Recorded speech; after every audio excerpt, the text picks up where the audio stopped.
حي على الفلاح.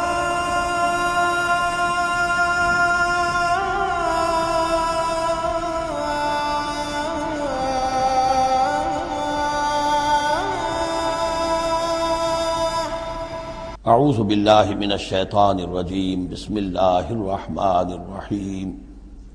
یہ جو سلسلہ شروع ہوا 14 سورتوں کا، پہلا جوڑا اس میں سے سورہ یونس، سورہ ہود علیہ السلام۔ البتہ جو تیسرا اس کے اندر سب گروپ، میں نے کہا تھا تین تین کے سب گروپ ہیں، یہ تیسری سورت جو ہے سورہ یوسف، یہ بالکل پورے قرآن میں منفرد ہے اپنے مزاج کی۔ اس کے ساتھ جزوی سی مشابہت آئے گی ایک سورت کی، میں بعد میں عرض کروں گا۔ اس وقت یہ ہے کہ اس کو نوٹ کیجئے کہ اب تک ہم نے پڑھا ہے جو در حقیقت انباء الرسل کا مضمون ہے، جو ضائع شد و مت کے ساتھ آیا ہے۔ حضرت ابراہیم کا تھوڑا سا ذکر سورہ انعام میں ہم نے پڑھ لیا، کچھ تھوڑا سا ذکر جو ہے وہ سورہ ہود کے اندر آ گیا ہے، لیکن یہ ہے کہ اصل جو آیا ہے انباء الرسل، ایام اللہ فذکرہم بایام اللہ۔ یہ قصص النبیین کے اعتبار سے یہ منفرد صورت ہے، پوری صورت ایک نبی کے حالات پر مشتمل۔ قرآن مجید میں اس کی کوئی اور مثال نہیں۔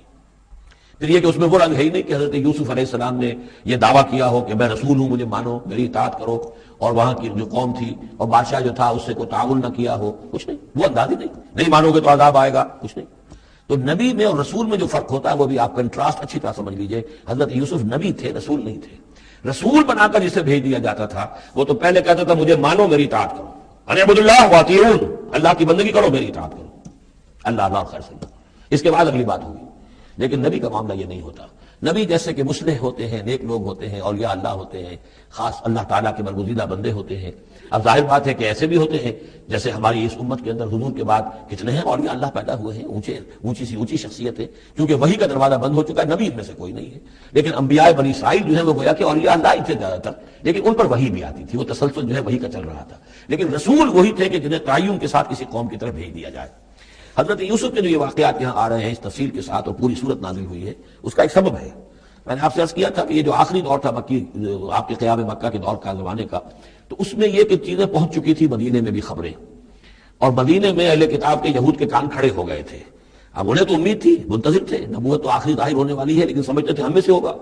یہاں بات بالکل جو ہے وہ تلپٹ ہو رہی ہے، لہذا وہ اب کچھ نہ کچھ شوشے چھوڑتے رہتے تھے اور انہیں کہتے تھے اپنے پیغامات کے ذریعے سے کہ اچھا تمہارے یہاں سنا کسی نے نبوت کا دعویٰ کیا ہے، اچھا تو اس سے یہ سوال پوچھو کہ یہ ابراہیم تو آباد تھے فلسطین میں،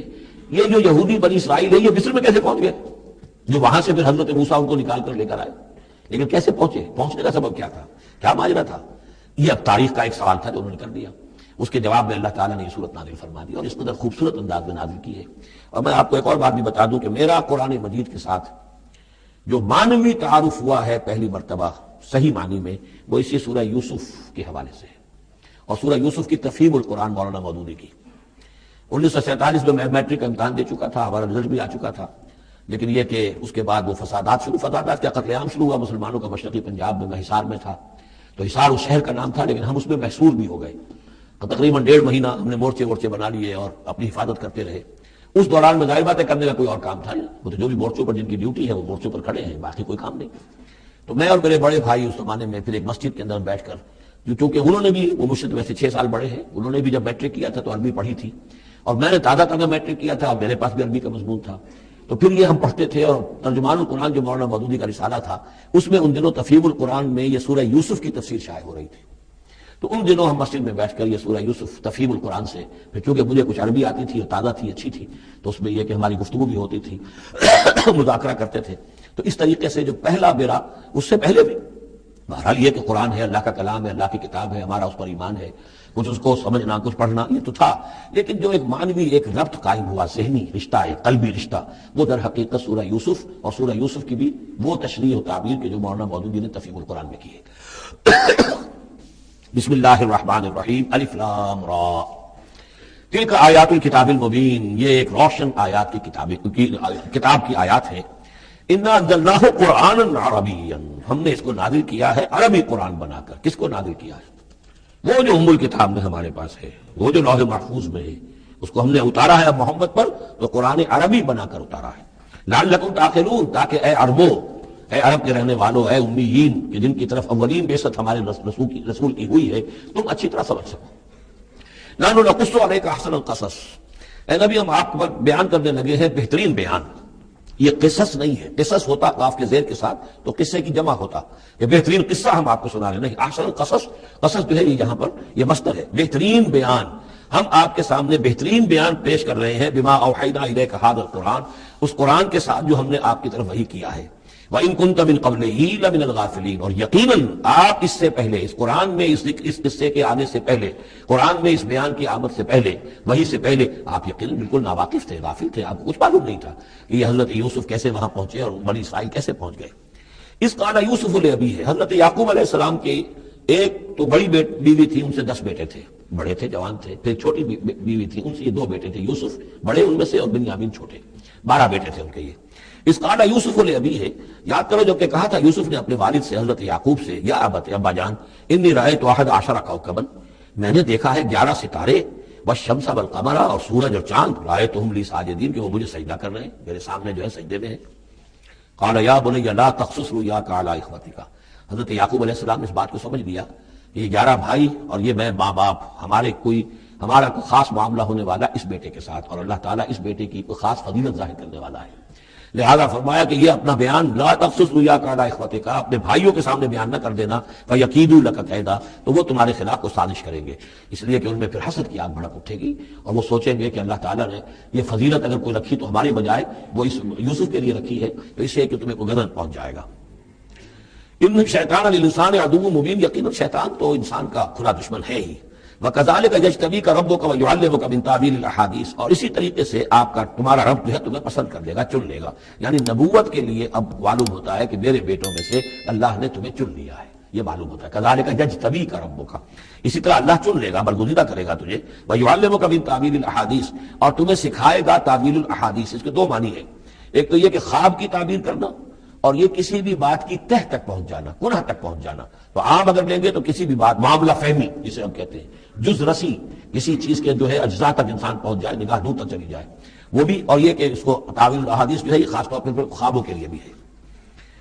وَيُتِمُّ نِعْمَتَهُ عَلَيْكَ، اور اتمام فرمائے گا اپنی نعمت کا تجھ پر، وَعَلَىٰ آلِ یعقوب، اور تمام آل یعقوب پر، کما اتمھا علی ابویک، جیسے کہ اس نعمت کا اس نے اتمام فرمایا تیرے آباء و اجداد پر، من قبل پہلے، ابراہیم و اسحاق، ابراہیم اور اسحاق پر، یعنی اسحاق تمہارے دادا اور ابراہیم تمہارے پردادا، اپنا نام انہوں نے نہیں لیا، ظاہر بات ہے کہ وہ خود اپنا ذکر کیسے کرتے۔ ان ربک علیم الحکیم، یقیناً تیرا رب جو ہے وہ علیم ہے اور حکیم ہے۔ لقد کان فی یوسف و اخوتہ آیات للسائلین، یقیناً حضرت یوسف اور ان کے بھائیوں کا جو واقعہ ہوا، جو ماجرا ہوا، اس میں تو نشانیاں ہیں پوچھنے والوں کے لیے، یعنی جنہوں نے یہ سوال پوچھوایا ہے اور جو پوچھ رہے ہیں ان سب کے لیے نشانیاں ہیں۔ اگر اسی قصے کو حقیقت بینی کے ساتھ جو ہے، حقیقت کی نگاہ کے ساتھ اسے دیکھیں اور طلب ہدایت کے لیے اس قصے پر غور کریں جو قرآن اب پیش کر رہا ہے، تو یہ کہ ان کے لیے تو بہت سی چیزیں جو ہے نکھر کر سامنے آ جائیں گی، حقائق واضح ہو جائیں گے۔ اذ قالوا لیوسف واخوہ احب الی ابینا منا ونحن عصبہ، جبکہ انہوں نے کہا کہ یہ یوسف اور اس کا بھائی بنیامین، احب الی ابینا منا، یہ ہمارے والد کو زیادہ محبوب ہیں ہم سے زیادہ محبت ان دونوں سے، ونحن عصبہ، جبکہ ہم ایک بڑی جماعت ہے، طاقتور، بڑے تھے، جوان تھے، 10 تھے، اور ظاہر بات ہے قبائلی زندگی میں تو آپ کو معلوم ہے کہ بازو جو ہوتے ہیں، بیٹے جوان جو ہوں وہی تو اصل میں طاقت کی بنیاد ہوتے ہیں، جس کے جتنے بازو ہیں اتنا ہی وہ صاحب عزت ہے۔ تو ہم ہیں 10 جوان اور یہ 2 چھوٹے، محبت ان سے زیادہ ہو رہی ہے۔ انا ابانا لفی ضلال مبین، یقیناً ہمارے ابا جان کچھ بہک سے گئے، معلوم ہوتا ہے کچھ سٹھیا گئے۔ اقتلوا یوسف، قتل کر دو اس یوسف کو، اب اطرحوہ ارضا، یا اسے کہیں دور کسی ملک کے اندر پھینک دو، اسے دلا وطن کر دو، یخل لکم وجہ ابیکم، تاکہ تمہارے والد کی جو توجہات ہیں، عنایات ہیں، تمہاری طرف ہو جائیں، اس کی طرف سے ہٹ کر جو ساری عنایات کا مرکز اور منبع بنا ہوا یوسف، تو یہ جب یہاں نہیں رہے گا، یہ کانٹا نکل جائے گا، تو پھر یہ ہے کہ وہ عنایات جو ہیں حضرت یعقوب کی وہ ہمارے حصے میں آئیں گی۔ وَتَكُونُوا مِن بَعْدِهِ قَوْمًا صَالِحِينَ، یہ کڑوا گھونٹ تو کر گزرو، پھر بعد میں نیک بن جانا، یعنی دل میں ملامت بھی ہے، ضمیر کہہ رہا کیا کرنے لگے ہو، کیا سوچ رہے ہو، ایک اپنے بھائی کو قتل کرنا چاہتے ہو، لیکن یہ کہ پھر یہ کہ انسان جو ہے اپنے آپ کو جب کوئی نفس سے، جیسے کہ ہم سورہ مائدہ میں پڑھا ہے، فَطَوَّعَتْ لَهُ نَفْسُهُ قَتْلَ أَخِيهِ، قابیل کے نفس نے اسے آمادہ کر ہی لیا اپنے بھائی کے قتل کرنے پر۔ تو اب ان لوگوں کا بھی جو ہے ضمیر ملامت جب کر رہا تھا تو ان کا ٹھیک ہے بھائی یہ تو کر گزرے ہیں، اب لیکن اس کے بعد نیک ہو جائیں گے، توبہ کر لیں گے، پھر کفارہ بھی ادا کر دیں گے، پھر جس طرح بھی ہوگا تلافی بھی کر دیں گے اپنے اس جرم کی۔ قال قائل منهم لا تقتلوا یوسف، کہا ان میں سے ایک کہنے والے نے نہیں قتل نہ کرو یوسف کو، یہ یہودا تھے جو سب سے بڑے بیٹے تھے، اور یہی سے لفظ یہودی بنا ہے، سب سے بڑے بیٹے حضرت یعقوب کے یہودا، اور یہ شریف النفس تھے ان میں۔ انہوں نے کہا نہیں قتل مت کرو، فالقوہ فی غیابۃ الجب، ہاں کسی جو باولیاں پچھلے زمانے میں ہوتی تھی، کنواں نہیں اصل میں کہنا چاہیے، باولیاں آپ کو پتہ نہیں، بہت سے لوگ جانتے نہیں ہوں گے، وہ ایک بہت گہرا سا جو ہے وہ کھودتے تھے تاکہ پانی تک پہنچ جائے، اور پھر جہاں پانی کی سطح ہوتی تھی اس کے آس پاس تاکچے بنے ہوتے تھے، تو ان تاکچوں میں سے غیابۃ الجب، ان میں سے کسی میں اس کو ڈال دو تاکہ پھر کوئی رسی نیچے پھینکے گا اور کوئی قافلہ آئے گا، اس کا کوئی پانی لینے والا آئے گا، یہ اس رسی کو پکڑ کر اوپر چلا جائے گا، وہ قافلہ اپنے ساتھ لے جائے گا جہاں جا رہا ہوگا، تو ہماری جان چھوٹے گی، تو ہم قتل کے مجرم نہیں ہوں گے۔ وَالْقُوَّ فِي غِيَابَةِ الْجُبِّ يَلْتَقِطْهُ بَعْضُ السَّيَّارَةِ، لے جائے گا اس کو، کوئی اٹھا لے جائے گا، کوئی قافلہ۔ ان کنتم فاعلین، اگر تم کرنے ہی والے ہو، یعنی اگر تم تل گئے ہو، اب ظاہر بات ہے کہ باقی 9 بھائی اگر تلے ہوئے تھے تو بڑے بھائی کی کچھ بس نہیں گئی، اس نے کہا اچھا کم سے کم یہ کرو، قتل تو نہ کرو، اس کو کسی کنویں کی کسی باولی کے تاخچے کے اندر رکھاؤ۔ قالوا یا ابانا ما لک لا تمنا علی یوسف وانا له لناصحون، اب انہوں نے کہا کہ ابا جان کیا وجہ ہے کہ آپ ہم پر بھروسہ نہیں کرتے یوسف کے معاملے میں، کبھی ہم پر اعتماد نہیں کرتے، ہمارے پاس اکیلا نہیں چھوڑتے، اسے کیا مسئلہ ہے؟ وَإِنَّا لَهُ لَنَاصِحُونَ، ہم تو اس کے بڑے خیر خواہ ہیں۔ ارسلہ معنا غدن، کل ذرا ہمارے ساتھ بھیجیے، ہم جا رہے ہیں شکار کے لیے جا رہے ہیں، تو غدن بھیج دیجیے، یرتع یلعب، وہ بھی چلے چگے گا، کھائے پیے گا، درختوں کے اوپر چڑھے گا، کھیلے گا، کودے گا، اور کوئی پھل ول کھائے گا، یرتع جیسے چڑھنا چمنا، وہ یلعب اور کھیلے گا، وَإِنَّا لَهُ لَحَافِظُونَ، ہم اس کی حفاظت کرنے والے ہیں۔ قال انی لیحزننی، حضرت یعقوب نے فرمایا مجھے اس کا بڑا اندیشہ ہے، تشویش ہے، ان تذهبوا به، کہ تم اسے لے جاؤ، وَأَخَافُ أَن يَأْكُلَهُ الذِّئْبُ، اور مجھے اندیشہ یہ ہے کہ کہیں اس سے بھیڑیا نہ کھا جائے، وَأَنْتُمْ عَنْهُ غَافِلُونَ، اور تم اس سے غافل ہو، کہیں تم تو اپنے دندوں میں لگ جاؤ، منہمک ہو جاؤ، وہ کہیں اکیلا رہ جائے، کوئی بھیڑیا آ کر اسے کھا جائے۔ قَالُوا لَئِنْ أَكَلَهُ الذِّئْبُ وَنَحْنُ عُصْبَةٌ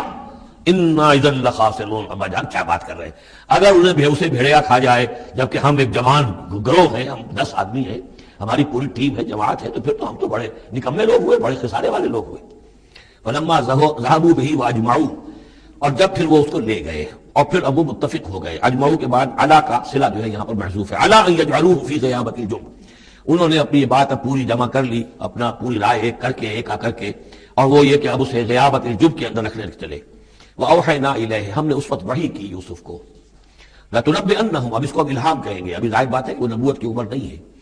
وَأَوْحَيْنَا إِلَيْهِ لَتُنَبِّئَنَّهُمْ بِأَمْرِهِمْ هَذَا، تم یہ بات ان کو جتلاؤ گے، ایک دن آئے گا کہ تم جتلا دو گے اپنے بھائیوں کے تم نے میرے ساتھ کیا تھا۔ اب اس میں جو بلاغت ہے اس کی کیا معنی ہے، تم ہلاک نہیں ہوگے، تمہارا بال بیکا نہیں ہوگا، تمہاری ہم حفاظت کریں گے، ایک وقت آئے گا کہ یہ تمہارے پاس آئیں گے اور پھر تم انہیں جتلاؤ گے۔ تو گویا کہ پوری داستان جو ہے ایک ان کی حوصلہ افزائی کے لیے وہ سارا ایک لفظ کے اندر ہے، لَتُنَبِّئَنَّهُمْ بِأَمْرِهِمْ هَذَا وَهُمْ لَا يَشْعُرُونَ، اور اس وقت انہیں اندازہ بھی نہیں ہوگا کہ کون ان سے بات کر رہا ہے۔ وَجَاءُوا أَبَاهُمْ عِشَاءً يَبْكُونَ، شام کو وہ آ گئے روتے ہوئے اپنے ابا جان کے پاس، حضرت یعقوب کے پاس۔ قالوا یا ابانا انا ذهبنا نستبق، انہوں نے کہا ابا جان ہم گئے تھے ذرا دوڑ لگا رہے تھے، مقابلہ کر رہے تھے دوڑنے کا۔ وترکنا یوسف عند متاعنا، اور ہمارا جو سامان وامان تھا، کوئی کپڑے وپڑے ہم نے رکھے تھے اضافی اتار کر دوڑنا جو تھا، تو وہاں ہم نے یوسف کو چھوڑ دیا تھا۔ فاکلہ الذئب، تو اسے کھا لیا ایک بھیڑیے نے۔ وما انت بمؤمن لنا، اور آپ ہماری بات مانیں گے تو نہیں، ولو كنا صادقین، خواہ ہم کتنے ہی سچے ہوں، آپ نے مانی تو نہیں ہے بات، لیکن ہم کیا کریں، ہوا یہ ہے۔ وجاؤ علی قمیصہ بدم کذب، اور کوئی جھوٹ موٹ کا خون اس کی قمیص کے اوپر لگا کے لے آئے۔ قال بل سولت لکم انفسکم امرا، حضرت یعقوب نے فرمایا نہیں، بات کچھ اور ہے، تمہارے دیوں نے، تمہارے نفسوں نے تمہارے لیے ایک بڑی بات کو ہلکا کر دیا ہے، تم نے کوئی بہت بڑا غلط اقدام کیا ہے اور تمہارے نفسوں نے اس کے لیے تمہیں آمادہ کر دیا ہے۔ فصبر جمیل، لیکن ظاہر بات ہے کہ اب 10 بیٹے ہیں، حضرت یعقوب اکیلے ہیں، بوڑھے ہیں، فصبر جمیل، میں اب کیا کر سکتا ہوں سوائے اس کے کہ صبر کروں خوبصورتی کے ساتھ۔ آپ دیکھو اللہ تعالیٰ اس میں سے کیا برآمد کرتا ہے۔ واللہ المستعان علی ما تصفون، اور جو کچھ تم بیان کر رہے ہیں اس پر تو ظاہر بات ہے کہ میں اللہ ہی سے مدد مانگ سکتا ہوں۔ وجاءت سیارۃ، اب کچھ عرصے کے بعد وہاں ایک وہ قافلہ آ گیا، جاءت سیارۃ فارسلوا واردہم، انہوں نے بھیجا اپنے آگے چلنے والے کو۔ یہ پرانے زمانے میں ہوتا تھا قافلہ، اس سے آگے آگے جو ہے جس کو عورت کہتے ہیں وارد، وہ جا کر جو ہے وہاں پر دیکھتا تھا کہاں کنواں ہے، پانی کہاں ہے، کہاں اگلا پڑاؤ ہوگا۔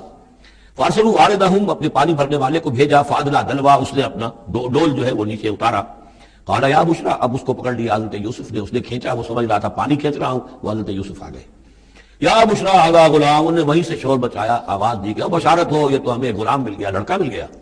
واسروہ بضاعہ، اور انہوں نے چھپا لیا اسے ایک پونجی سمجھ کر کہ یہ تو اچھی دولت ملی ہے، اسے بیچیں گے، بیچ کے پیسے کھڑے کریں گے، چھپا لیا۔ واللہ علیم بما یعملون، اور اللہ تعالیٰ خوب جانتا تھا جو وہ کر رہے ہیں۔ وشروہ بثمن بخس دراہم معدودہ، اور مصر پہنچ کر انہوں نے بیچ دیا اس کو بڑی تھوڑی سی قیمت پر، دراہم معدودہ، گنتی کی چونیاں، درہم جو ہے ان کے ہاں دینار کا چوتھا حصہ ہوتا تھا، تو دراہم معدودہ جو ہے چند چونیوں کے عوض وہ فروخت کر دیا. وَكَانُوا فِيهِ مِنَ الزَّاهِدِينَ، اور اس کے معاملے میں تو وہ بہت ہی قانع تھے. یعنی چونکہ اگر تو کسی کی انویسٹمنٹ ہوئی ہو، 1000-2000 کا خریدا ہو، تب تو آدمی اس کی قیمت اپنی انویسٹمنٹ بھی نکالے اس میں سے اور پھر منافع بھی لینا چاہے، یہ تو مفت کا مال تھا. دوسرے یہ اندیشہ ہر وقت دھڑکا لگا ہوا تھا کہ کہیں جو ہے اس کے وارث نہ آ جائیں، تو جلد از جلد بیچ کر جو بھی ملے پیسے کھڑے کرو. وقال الذي اشتراه من مصر، اور جس شخص نے خریدا انہیں مصر سے، مصر میں یہ تو عزیز مصر تھا، یعنی کوئی بہت بڑا افسر، بادشاہ نہیں، لیکن یہ کہ وہاں کی جو بھی ہائرارکی تھی اس کے اندر کوئی بہت اہم مقام پر.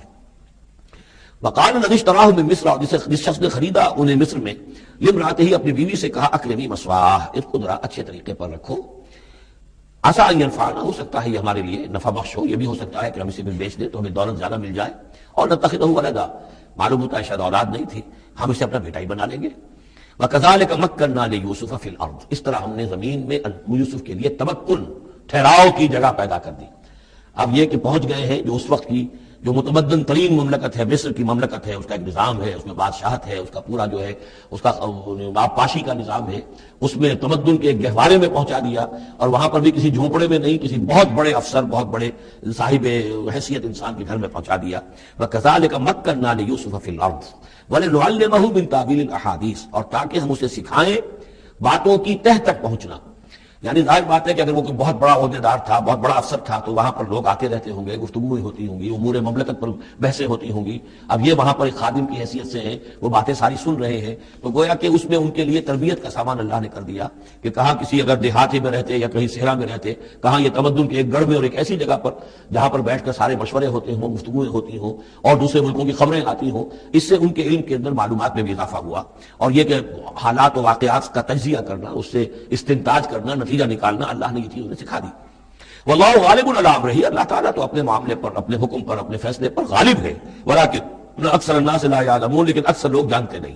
ولما بلغ اشدہ آتیناہ حکما وعلما، جب وہ اپنی پوری پختگی کو پہنچ گئے تو ہم نے انہیں حکم اور علم دونوں دیے، جس سے مراد نبوت ہے، حکمت بھی دی، علم بھی دیا. وکذالک نجزی المحسنین، اسی طریقے سے ہم محسنین کو بدلہ دیتے ہیں، اچھا بدلہ دیتے ہیں. وراودتہ التی هو فی بیتہا، اور پھسلانے کی کوشش کی اس عورت نے جس کے گھر میں وہ تھے، وہی عزیز مصر کی بیوی، وہ ان پر فریفتہ ہو گئی. فی بیتہا عن نفسہ، ان کے جی سے پھسلانے کی کوشش کی، انہیں گناہ پر آمادہ کرنا چاہا. یہاں تک کہ وغلقت الابواب، ایک موقع پر اس نے دروازے بند کر دیے. وقالت حیت لک، اور بولی کہ جلدی کرو. قال معاذ اللہ، حضرت یوسف نے فرمایا اللہ کی پناہ طلب کرتا ہوں. انہ ربی احسن مثوایا، یہاں ربی دونوں طرف جا سکتا ہے، ایک تو اللہ کی طرف بھی، دوسرے یہ کہ میرا آقا، یہ لفظ جو ہے آقا کے لیے، بادشاہ کے لیے بھی اس صورت میں بار بار آیا ہے کہ میں خیانت کروں اپنے آقا کی، اس نے میرے ساتھ بہترین سلوک کیا ہے، اچھی طرح رکھا ہے، میں یہ بھی نہیں کر سکتا. اور یہ بھی ہو سکتا ہے اللہ نے سارا بندوبست کیا ہے، اللہ ہی نے تو سارا مکنہ لیوسف، تو دونوں طرف یہ لفظ جا سکتا ہے. معاذ اللہ انہ ربی احسن مثوایا انہ لا یفلح الظالمون، گناہ گار اور ظالم لوگ جو ہیں فلاح نہیں پایا کرتے. وَلَقَدْ هَمَّتْ بِهِ وَهَمَّ بِهَا، اور وہ تو ان کی طرف لب کی، یا یوں سمجھیے کہ اس نے تو ارادہ کیا اس کا. وَهَمَّ بِهَا لَوْلَا أَن رَأَىٰ بُرْهَانَ رَبِّهِ، اور وہ بھی کرتا اگر نہ دیکھ لیتا اپنے رب کی ایک دلیل. یعنی یہ کہ یوسف جوان بھی تھے، یوسف جو ہے پھر بہرحال انسان تھے، طبع بشری کی بنیاد پر ان کے اندر بھی وہ ایک داعیہ پیدا ہو سکتا تھا. لیکن اللہ تعالیٰ کا خاص انتظام یہ ہوا کہ کوئی خاص اس وقت اللہ نے انہیں اپنی ایسی نشانی دکھائی، برہان دکھائی. روایات میں آتا ہے کہ دیوار پر حضرت یعقوب علیہ السلام کی شکل ظاہر ہوئی اور وہ انگلی سے اشارہ کر رہے تھے کہ باز رہنا. تو یہ تورات کے اندر ہے. تمہارا قرآن مجید بھی کوئی اس کی یعنی نفی نہیں ہے اس میں، بلکہ ہو سکتا ہے اللہ برہان ربہ، تو یہ اللہ کی طرف سے یہ بات دکھا دی گئی ہو، کوئی انہونی بات نہیں. اور یہ بات کو وَلَقَدْ هَمَّتْ بِهِ وَهَمَّ بِهَا،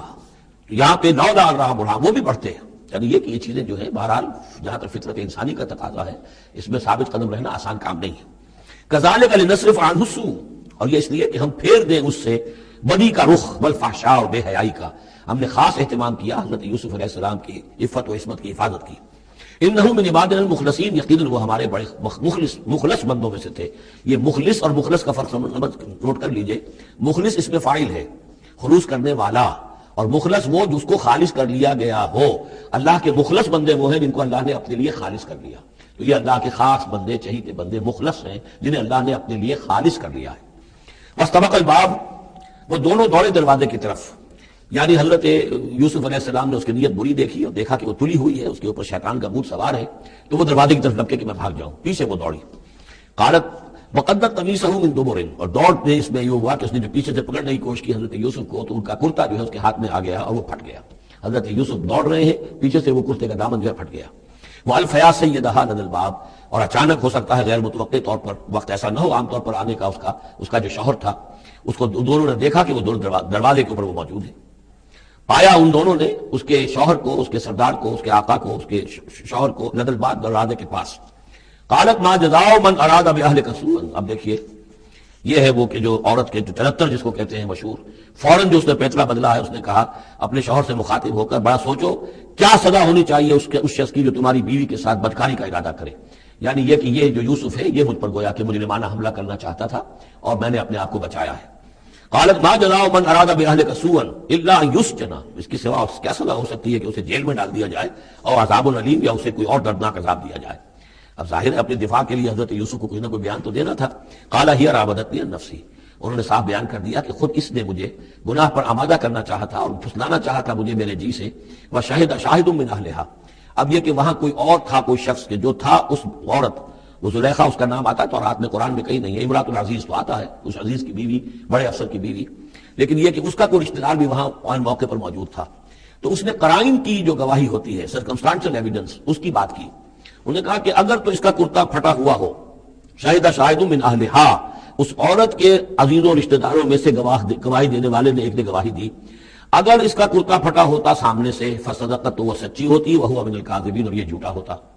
یعنی اگر کوئی مرد حملہ کر رہا ہے اور عورت اپنا تحفظ کر رہی ہے اور اس میں جو ہے کہیں کرتا پھٹتا ہے مرد کا، تو وہ سامنے کا حصہ پھٹے گا۔ وَإِنْ كَانَ قَمِيصُهُ قُدَّ مِن دُبُرٍ، اور اگر اس کی قمیص ہے پھٹی ہوئی پیچھے سے، فَكَذَبَتْ، تو وہ جھوٹی ہے، وَهُوَ مِنَ الصَّادِقِينَ، اور وہ سچا ہے۔ اب یہ بھی آپ دیجئے، کریڈٹ دیجئے بہرحال کہ اس کی عورت کے رشتہ داروں میں سے کسی نے اتنی عادلانہ بات کی ہے، اتنی حکیمانہ بات بھی کی ہے، عادلانہ بھی کی ہے اور حق کی بات کی ہے، تو معلوم ہوتا ہے کہ اس معاشرے کے اندر بھی جہاں بہت سی خرابیاں بھی تھیں، آگے آ جائیں گی وہ خرابیوں کا بھی ذکر ہے، لیکن یہ کہ بہرحال کچھ نہ کچھ اچھائیاں بھی تھیں۔ فلما رأى قميصه قد من دبر، جب اس نے دیکھا کہ قمیص تو پھٹی ہوئی ہے پیچھے سے، قال انه من كيدكن، تو اس نے کہا اس عزیز مصر نے اپنی بیوی سے کہ یہ تمہاری ہی چالوں میں سے ہے، فریب میں سے ہے، ان كيدكن عظیم، تم عورتوں کی چالیں جو ہیں اور تمہارے عورتوں کے جو فریب ہیں وہ بہت بڑے ہیں۔ یوسف اعرض عن هذا، اب اس نے کہا یوسف ٹھیک ہے اس سے درگزر کرو، عن هذا اعرض عن هذا واستغفري لذنبك، اور دیکھو تم اپنی بیوی سے مخاطب ہو کہا تم اپنے گناہ کا استغفار کرو، توبہ کرو، انك كنت من الخاطئين، یقینا تو ہی تھی خطا کار۔ وقالت نسوۃ فی المدینہ، اور کہا عورتوں نے شہر کے اندر، امراۃ العزیز ہے، یہ ہے وہ عزیز کی بیوی، تراود فتح عن نفسہ، وہ اپنے غلام کو پھسلا رہی ہے اور اس کو چاہتی ہے اسے گناہ پر آمادہ کرنا، قد شغفہا حبا، وہ اس کی محبت میں گرفتار ہو گئی ہے۔ انا لنراہا فی ضلال مبین، ہم دیکھتے ہیں وہ تو بڑی بھٹک گئی ہے اپنے غلام کے ساتھ یہ معاملہ، اور یہ تو بہت ہی گھٹیا بات ہے۔ فلما سمعت بمکرہن، جب اس نے امراۃ العزیز نے سنی یہ باتیں میرے خلاف اب یہ چرچے ہو رہے ہیں، تو اس نے چاہا کہ ان سب کا جو چونکہ اوپر کی سوسائٹی تھے وہ سارے کے سارے جو ہیں سوراخ تو سبھی کے ہاں تھے، گندگی ہر ایک کے ہاں تھی، لیکن یہ موقع مل گیا عورتوں کو کہنے کا، اسے معلوم تھا خود ان کے اپنے کردار کیسے کچھ ہیں، لیکن اس نے چاہا کہ اس کا بھانڈا جو ہے چور چڑھائے کے اندر ان کے کردار کا بھی پھوڑ دیا جائے۔ ارسلت الیہن، تو ان سب کو بلوایا ایک دعوت میں، وآتت لہن متکئان، اور اہتمام کیا ایک مجلس کا، ایک ڈنر کا، اور اس میں یہ کہ سب متکئان جو سہارا لے کر بیٹھے ہوئے ہیں، وآتت کل واحدۃ منہن، اور ہر عورت کو اس نے ایک چھری اس کے سامنے رکھی، سکینن، ایک چھری، جب کوئی پھل وغیرہ ہوں گے اس کے ساتھ چھری بھی سب کو دی گئی ہے۔ وقالت اخرج علیہن، اور کہا کہ اے یوسف ذرا نکلو ان کے سامنے، برآمد ہو، ان کے سامنے آ جاؤ۔ فلما رأینہ، تو جب ان سب نے اس کو دیکھا، اکبرنہ، تو ششدر رہ گئی، وقطعن ایدیہن، اور ان سب نے اپنے ہاتھ کاٹ لیے۔ اس میں ایک کا تو کسی کا غلطی سے ہاتھ کٹ گیا ہوگا، چوک گئی ہوگی، دیکھ کر ایک دم چوکی کہ یہ اس قدر حسین و جمیل، یہ تو انسان نہیں معلوم ہوتا یہ کون ہے، تو اس کا ہاتھ کٹا۔ اس کی طرف حضرت یوسف متوجہ ہوئے ہوں گے، خون اس کے کچھ نہ آخر میں خادم کی حیثیت سے تھے کہ اس کے کوئی مرہم پٹی کرے، تو ہر ایک نے یہ چاہا کہ یہ التفات اس کا میری طرف بھی ہو، تو سب نے اپنی انگلیاں کاٹی۔ قطعنا، اب یہاں پر یہ غلطی سے بات نہیں ہو سکتی، اس لیے کہ یہ قطع یقطع تقطیعا باب تفعیل ہے، اس تفعیل کے اندر تو اہتمام اور پوری طریقے سے کوئی ارادہ کر کے کسی کام کو کیا جاتا ہے۔ اپنے ہاتھ کاٹ لیے، وقلنا حاشا للہ ما ھذا بشرا، ان کا کہ حاشا للہ، یہ شخص یہ تو آدمی نہیں ہے، ان ھذا الا ملک کریم، یہ تو معلوم ہوتا ہے کہ کوئی بہت ہی بزرگ فرشتہ ہے۔ قالت فذلکن الذی لمتننی فیہ، تو اس نے کہا یہ ہے وہ جس کے بارے میں تم مجھے ملامت کر رہی تھی اور مجھ پر جو ہے تم تان کر رہی تھی. وَلَقَدْ رَاوَدتُّهُ عَن نَفْسِهِ، اور میں نے اسے یقیناً پھسلانا چاہا، گناہ پر آمادہ کرنا چاہا. فَاسْتَعْصَمَ، لیکن وہ جمع رہا، وہ قائم رہا، وہ مستقیم رہا، اس نے اپنے عفت اور عزت کی حفاظت کی. وَلَئِن لَمْ يَفْعَلْ مَا آمُرُهُ، اور اگر اس نے نہ کیا وہ جو میں اسے حکم دے رہی ہوں، نہ یسجنن، تو وہ لازماً قید میں پڑے گا. وَلَيَكُونَ مِنَ الصَّاغِرِينَ، اور یہ کہ بہت ہی چھوٹا ذلیل و خوار ہو کر رہے گا. اس سے آپ اندازہ کر لیجئے کہ اس اونچی سوسائٹی کا اخلاقی طور پر اس وقت کیا حال ہو چکا تھا. کس دھڑلے سے یہ کہہ رہی ہے، اور ان کی تمام بیگمات کا بھی جو مسئلہ تھا وہ بھی سامنے آ چکا، اور اس میں ظاہر بات ہے کہ اسی دھڑلے کے ساتھ اس کا اعلان کرنا اپنے گناہ کا، کوئی اس میں حجاب محسوس نہیں کر رہی. قال رب السجن احب الی مما یدعوننی الیہ، حضرت یوسف نے دعا کی، پروردگار مجھے قید زیادہ پسند ہے اس چیز سے جس کی طرف یہ مجھے بلا رہی ہیں. وَإِلَّا تَصْرِفْ عَنِّي كَيْدَهُنَّ، اور اگر اے پروردگار تو نے مجھ سے دور نہ کر دیا ان کی چالوں کو، ان کی فریبوں کو، أَصْبُ إِلَيْهِنَّ، ہو سکتا ہے میں بھی ان کی طرف مائل ہو جاؤں. وَأَكُن مِّنَ الْجَاهِلِينَ، اور میں جاہلوں میں سے ہو جاؤں. فَاسْتَجَابَ لَهُ رَبُّهُ، تو اللہ تعالیٰ نے، اس کے رب نے اس کی دعا کو قبول کیا. فَصَرَفَ عَنْهُ كَيْدَهُنَّ، اور ان سب کی عورتوں کی جو چالیں تھیں ان سے ان کو بچا لیا. إِنَّهُ هُوَ السَّمِيعُ الْعَلِيمُ، یقیناً وہی ہے سننے والا اور جاننے والا. ثُمَّ بَدَا لَهُم مِّن بَعْدِ مَا رَأَوُا الْآيَاتِ، پھر یہ بات ان پر واضح ہو گئی، منکشف ہو گئی جب یہ ساری نشانیاں دیکھ لی. لَيَسْجُنُنَّهُ حَتَّىٰ حِينٍ، کہ عافیت اسی میں ہے کہ کچھ عرصے کے لیے اسے جیل میں ڈال دیا جائے. پبلک سیفٹی کا معاملہ یہی ہے، مصلحت عامہ کا تقاضا یہی ہے. ہم اپنی عورتوں کو تو سنبھال کے نہیں رکھ سکتے، لیکن پبلک سیفٹی کے لیے اس کو جیل میں ڈال دینا چاہیے. بارک اللہ لی ولکم فی القرآن العظیم ونفعنی وإیاکم بالآیات والذکر الحکیم.